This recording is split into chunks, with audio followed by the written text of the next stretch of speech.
From hospitality to healthcare to electronics repairs, Chinese industries are improving productivity and efficiency with the help of service robots. At an electronics repair shop in the southern city of Guangzhou, a fleet of service robots shuttle around the office, delivering materials and components to personnel.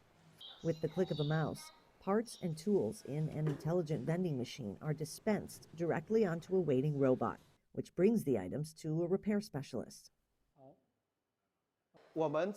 Our component management efficiency has increased about 58% since we introduced the intelligent vending machine and the delivery robots.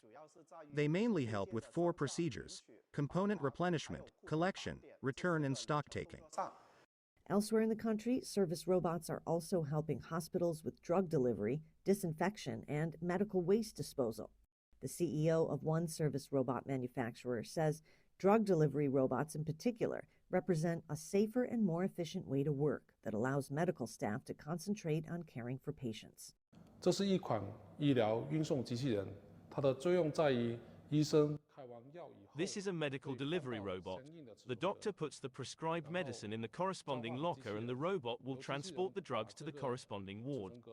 Patients can open the locker and get their medication with their ID cards. 通过身份证，打开这个储存格以后，拿到它相应的药物。 China's service robot output topped 7 million units in 2023, with the domestic market valued at more than $9 billion.